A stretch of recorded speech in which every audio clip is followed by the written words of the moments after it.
practice round, but I pulled myself off the ground, and I've already planned your demise. Won't stop fighting, cause we're not done yet. You're going to regret this time. I won't let you forget. You're not gonna get away this time. I'll strike when you're blind. You'll awake just to find you are mine. You thought you won, thought the battle was over, but I'm just getting stronger. enjoy your freedom, it won't last much longer. Cause I keep getting stronger. when the sky turns to gray, when the light fades away, You'll see, I just keep getting stronger. You can try to prepare or attack if you dare. I don't care, 'cause I'm just getting stronger. I'm just getting stronger.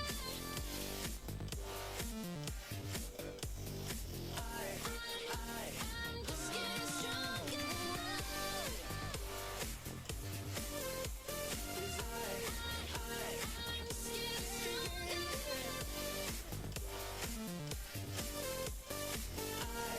I'm just getting stronger.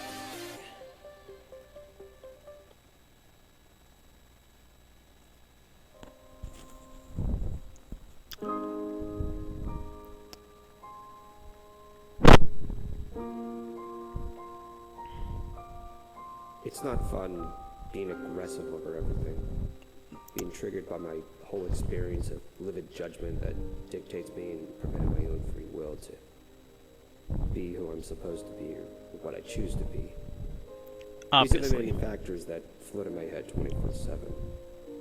Emotions are a beauty that solidifies expressions without words, but ultimately it can come at a heavy price, such as this.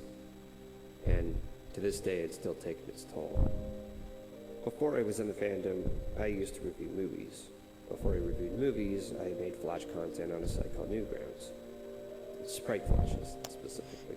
I know Newgrounds. For over a decade, I've been a content creator, and for a while I've been very passionate over the years, and I've been very happy to have had such a hobby and escape from my experiences of being an easy target. for Downloaded harassment. some music from there. However, I've Actually pretty made good. mistakes. Some were obvious, as I've shown myself in the past, making myself a total jackass. But there are some mistakes that I never like talking about.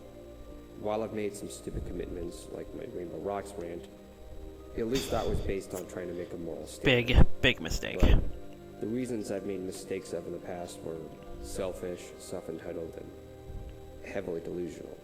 Since it's been brought up now, there's no hiding anymore. I don't expect any sympathy, and I won't hold back. Back when I first started in 2005, I was a prime definition of cringe. Remember when TK addressed his experiences of trying to fit in with the big kids in his Newbie Dash review? Yeah, I used like that online. The Quite. content I've seen from them, what And I that's- really admired. I wanted to be as good as them at the time, and I wanted to be appreciated. Long run was just But everyone saw I was really, trying too really hard. grating. I was being something I wasn't, being a somebody. Of course, I neglected this argument, and what didn't help was that back then when I made my first submission on Newgrounds, I received very positive feedback, and for a while I was happy with it at the time, especially provided how harsh the reviewers were on Newgrounds. Seriously, if you think that YouTube comments were immature, well, reviewers on Newgrounds threw death threats. So with that, I took the feedback of my first Flash submitted online to pride. And ever since then, I avoided criticism and assumed that I could easily fit in with many other content creators at the time. I looked down on those who were new and wasn't well received. At one point, however, I received a constructive critique on the Flash movie that was an entry for a silly contest regarding Yoshi's Island. It was well laid out, and, well, unfortunately, I didn't respond as well to some of these criticisms I received. They involved programs that I didn't have knowledge or access of. Easily, I could have asked for suggestions from this user since he was also a Flash animator himself, and he had more knowledge, but my arrogance got the best of me. Consequently, I received a comment from another content creator who was more skilled. And it's something and you who I seriously looked need up to control. Well, he bit my head off based on how I responded to the other user. not only on that one Flash, but all three of the Flash movies I had at the time. He viewed all three of them and implied that I sucked. Seeing him lash at me in such a manner like that, it really hurt. Afterwards, I was on the edge of just giving up or just quitting. But a friend I knew in high school who introduced me to Newgrounds told me to not let that get to me and just proceed on. I did what I could to apologize to those who I was disrespectful to, but there wasn't much of a response. I proceeded on making Flash content, and it was then I was given a bigger reality check. More criticism was becoming more apparent, and instead of blind praise, I had to stomach that in.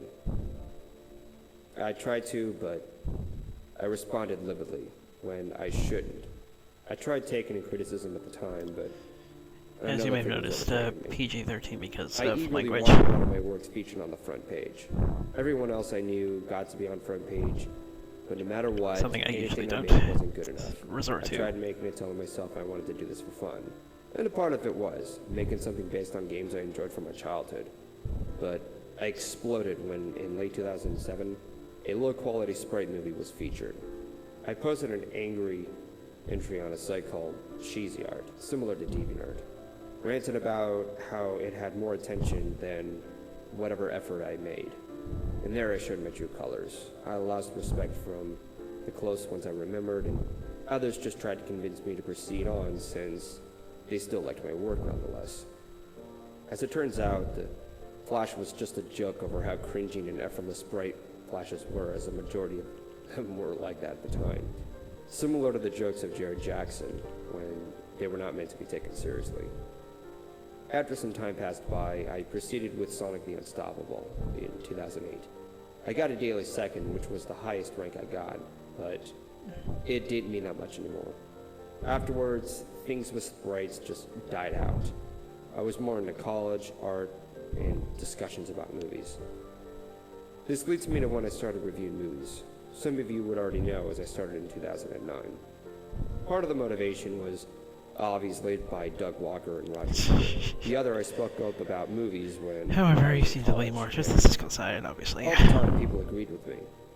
And once again, Well, I that took is if it you to watch pride this guy, and I which I became do. delusional. I was one of those who believed Hollywood wasn't making as good movies as they used to, and I wanted hand-drawn animation back. A nostalgia tard is what some people would call it nowadays. The genre was a huge role in my childhood, as it was not only my favorite genre of animation, it was my favorite genre in all of filming, period. Unlike this What got guy, me I am into willing to movies grow since up. I was a baby. Sure enough, everyone else had this feeling too. And by no surprise, when finding out about The Princess and the Frog since 2007, I was ecstatic. The trailer itself even made it a big deal when it was, well, released in 2009. In the mid-2000s, about 90% of animated movies consisted of modern pop culture jokes and didn't take the genre serious. There were some exceptions, obviously, but it just felt like companies were just Thank you. pandering kids. When I grew up with films like Aladdin and the Lion King, they took the storytelling and the characters first and not the gags and jokes. Comparatively, the mid-2000s felt like a dark age. That's why I was mad that after The Princess and the Frog wasn't met to the success as a lot of us expected, hand-drawn animation was just left back in the shadows. I treated this movie like it was the second coming of Christ, and that it would bring back the old days. And when it wasn't met, I became massively upset and depressed, only because I didn't get what I Technically, wanted. that's new, and All the jokes are pretty time, much I something that's only been around allowed for my a while. childhood, and I wanted that brought back. Star Wars has been around for longer, so It's that's why that selfish. got a bigger hit. I overlooked the movies that actually got the praise it did deserve, and ignoring them came to massively discrediting the efforts. German secret societies ran into a group of Nordic-looking God beings darn it. that had Dude, you seriously have to tag Came to this massively discredit the with efforts. ads? 2011 and 12 for me was the worst, as movie reviews were of a concern. Films I didn't like were heavily praised, and I just couldn't understand anymore. Okay. This is where I seriously lost it. The thing I should have said was tag the time as well. Tag the time as well. Tag the time as well as ask. Tag the time as well as not. Well, tag the time, not say excuse me, but ask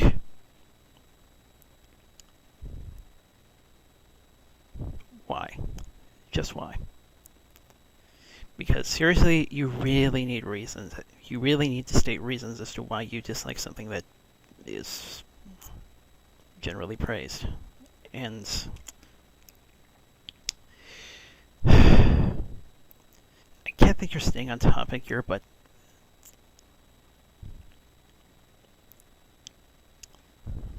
seriously, this is the point that really hit me personally.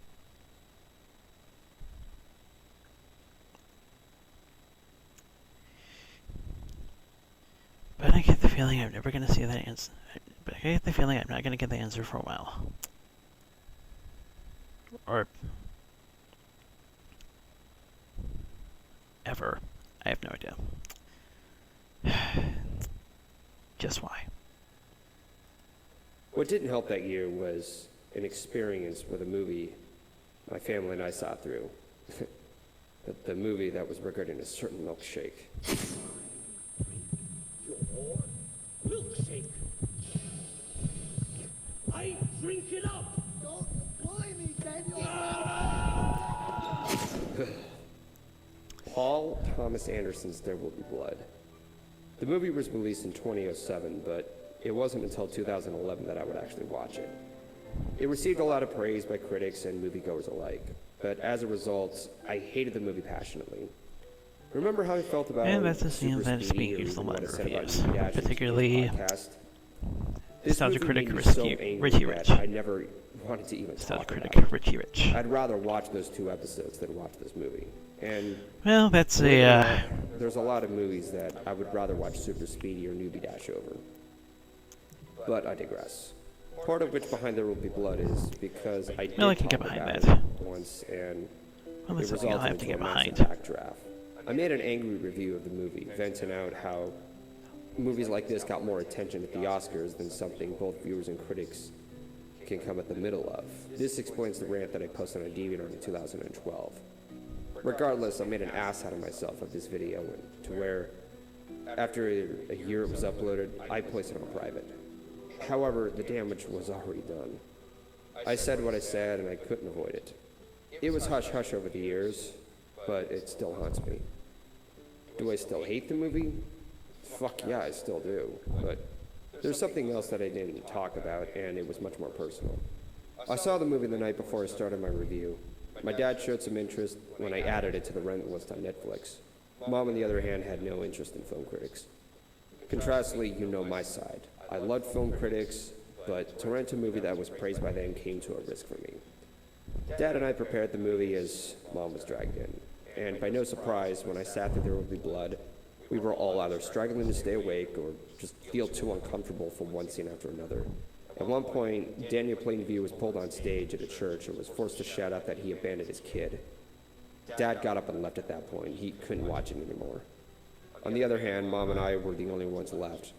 At the last 10 minutes, I was willing to sit through it after Mom asked me. Neither of us did enjoy the film, but I was hoping that something would turn up. Oh boy, it did. That milkshake scene. I felt so uncomfortable witnessing my mom sit through this. It was so horrid. Obviously, that was the point, but that scene made me regret ever making the decision to rent the film in the first place. Ironically, reason why it's that tagged was R. the most iconic scene that critics praised the movie for. I was asked the next day about the movie if I was going to watch it again. No hesitation. The only thing I responded back was just take the movie back to the mailbox before I break it. I never wanted to set eyes on that movie again, since it wasted my parents' time out of their existence. I felt embarrassed. I felt like I didn't leave a good impression of them regarding my passion in movies and critics, as they were an influential role on my channel. I wanted them to be proud of what I liked, and, well, I went in blind with no thought of any consequence. That's when I vented and made that stupid video. People loved the film, and I could never understand why. What I didn't consider was that the movie was known to be dark. I just rented the film by the praises and heard about it. I didn't read the summary or anything, just the name. And that's because I wanted to avoid spoilers and be surprised. Yeah, I was surprised, all right. Through the rest of 2011, I was feeling more alienated by the Well, praised something film. you seriously may I need just to grew more and more bitter on cinema. take into No consideration matter how later. much I tried to be level-headed about it. I was just done. And something I later took Discovering into friendship was magic, consideration and being welcomed as a after brony Tale that of the very Brave. year put me into a lighter mood. I had something to be happy about. Throughout the times of being away from my computer, I would think about the show and imagine so many possibilities. It gave me something to escape from reality, and I wasn't the only one. So much fan-made content was made out of obsession. It wasn't just the fact that I was admired for breaking the norm of liking something girlyish. It was a very therapeutic experience. Even throughout 2012, which was an even tougher year for me on a personal level, the fandom always gave me something to be happy about. Of course, though, you already know how I acted in Season 4, and, well, that's because when I was new to the fandom, I was able to send a private message That was on what really, ideas I could give to the team really... behind the show. Assuming that they would respond, I developed ideas on how the series could be presented in an exciting way to the audience. Dash from the Wonderbolts, how badass it would be to see Yeah, Kristen's that's- return, all resulted in comics. Yeah, I was so salty about that. Of course, by this point, they're not considered canon or something. It took me so long to get that answer, and so long that the remnants of being One told of the that they're reasons in the I'm comics sketchy about this guy. still remains. Either or, I once again was taken in pride and being delusional. It didn't help that after a Cantalot Back wedding, to Season 4. made more and more assumptions that Yeah. the show could take more risks. From that, I showed my worst in Season 4. I got so wrapped up on my expectations for Yeah, the here we beginning of the show, which I tried to stay away from, and, well, it still happened. Not only was my reviewing in Season 4 terrible, I wasn't enjoying it myself. Ranting and rambling and trying to stay up to date left me stressed out. The rumors of Amy getting death threats was added an insult to injury. Various arguments on Skype. That wasn't what I remembered. It wasn't therapeutic anymore. It The was very stressful. reason why you needed On top of that, certain... sticking through all of this left a huge mark of my name on what I'm recognized for most of in the analysis community. But, am I still proud to be a brony? Yes. Out of all the experiences of being an online content creator, this was the longest I've had and the most enjoyable. Season 4. Season One of the 4, reasons there why was you still needed something for me to be her. happy about within the fandom. She's the one that's supposed to I know it control won't you. last forever, but Kind of. I at least want to make the best of it. Nevertheless, it still doesn't hide the fact that what I wanted is what I focused on. A repeating cycle. A start of what's exciting and therapeutic and ending it on a bitter and sad note. Like a new life You'd better that open. leads to a painful death. You'd better open. The wanting of getting front page, bringing back my nostalgia of 2D animation, the direction of the show from Season 4. Remember when I said that I have a tendency to learn things the hard way? I wasn't fucking kidding. I focused on what I wanted, and that's not how life works. It's not what a professional critic should do. But what I wanted, I felt, is what I thought was needed. Wanting something and needing something are not the same thing, granted, but I always mixed myself up. I don't know what is needed, even when I think I do. I just say whenever I feel is a must, and the results begin to blur. This is why whenever I ask what to expect for the next season, I held my tongue, knowing that it won't live up to it. The only thing I want now is just be happy with whatever it is that I like to do, whatever it is that entertains my audience along with. There's no doubt that I'll run into this again. I'll stumble, I'll fall, I'll land square on my face. But I'm not hiding anymore. With the gain I have, I should be more open to everything. It's all a matter of trial and error, but the feedback I gain now should bring me back down if I ever get too carried away. Even if I dug my own grave, I'm still going to continue to do what I do. Thank you all for your time through this long and detailed explanation. Stay tuned for Amending Fences. Gee, I wonder what he's going to say about that. And this better lead to something, because... something better. That darkness had better be dealt with. Or else...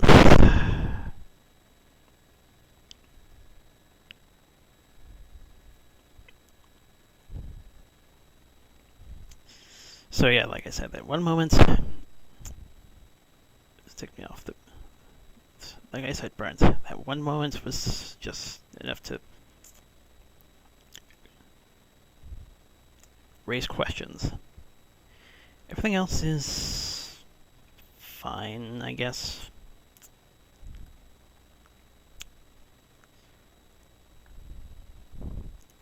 And I guess that's it. I must also say this is going to be a, I must also say this kind of stuff's going to be kind of random instead of scheduled, so I apologize in advance if things get lengthy or whatever. Things get lengthy between these or whatever, so yeah. I guess that's it. See you next time.